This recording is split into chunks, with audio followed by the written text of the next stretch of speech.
ශුක්‍රාණු පිටවීමට පෙර පැමිණෙන ඇලෙන සුළු අවර්ණ තරලය මගින් ගැබ් ගැනීමකට ලක්වෙන්න පුළුවන්ද. ගොඩක් අයට තියෙන තවත් ලිංගික ගැටලුවක් තමයි මේක. ඉස්සල්ලාම අපි බලමු මොකක්ද මේ අපි කතා කරන තරලය කියලා.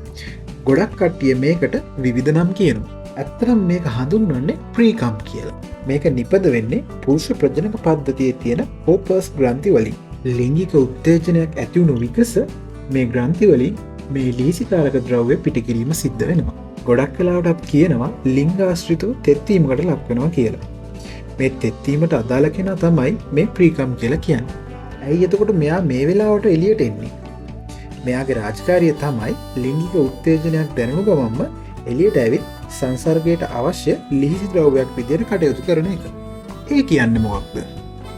අපි දන්නවා ලිංගික එකතුවීමකදී අදාළ අවයව එකිනෙක ගැටීම සිද්ධ වෙනවා. ශිෂ්ණය යෝනි මාර්ගයට ඇතුළු වීමේදී ලිස්සන සුළු ද්‍රව්‍යයක් විදිහට ක්‍රියාත්මක වෙලා ඒ කාර්යය පහසු කිරීම තමයි මෙයා කරන්නේ. එතකොට මේකෙන්නේ පිරිමින්ට විතරද? නෑ. ඇත්තටම පිරිමින්ට වඩා ප්‍රමාණයක් ගැහැණු ප්‍රජනන පද්ධතියෙන් යෝනි විවරය හරහා පිටතට පිට කරනවා. දැන් අපේ ප්‍රශ්නේ තමයි මේ ප්‍රීකම් වලින් ගැබ් ගැනීමක් වෙන්න පුළුවන්ද කියන එක. ගැබ් ගැනීමක් සිද්ධ වෙන්න නම් අනිවාර්යයෙන්ම ශුක්‍රාණු මේ තුල අඩංගු විය යුතුයි. නමුත් ශුක්‍රාණු නිපදවන ග්‍රන්ථි සහ මේ ප්‍රීකම් නිපදවන ග්‍රන්ථි වෙන වෙනම තමයි පිහිටලා තියෙන්නේ.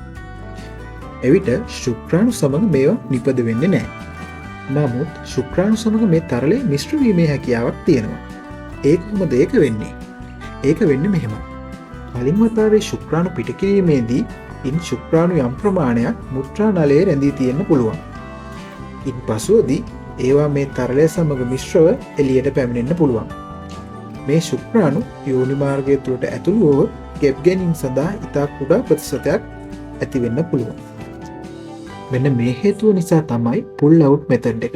එහෙම නැත්නම් ශුක්‍රාණු පිටවීමට ආසන්නයේදී ශිෂ්ණය පිටතට ගැනීමේ ක්‍රමය අසාර්ථක උපත්පාදන ක්‍රමයක් කියලා හඳුන්වන්නේ. වසරකට 122ක් පමණ මේ ක්‍රමය වැරදීමෙන් ගැබ් ගැනීම සිද්ධ වෙනවා. එතකොට කොහොමද මේක වළක්ව ගන්නේ?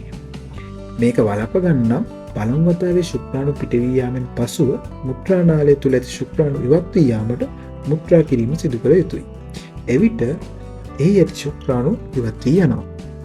දෙවැනි ක්‍රමය තමයි උපත්පාදන කොපුවක් භාවිතා කිරීම මගින් මේ අවදානම අවම කරගන්න පුළුවන්.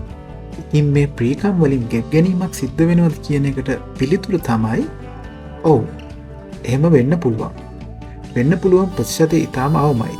නමුත් ඒ 100% කියලා අපිට නිශ්චිතවම ප්‍රකාශ කරන්න බෑ. තවත් මේ වගේ වටින වීඩියෝස් බලන්න දැම්ම channel එක subscribe කරලා තියාගන්න.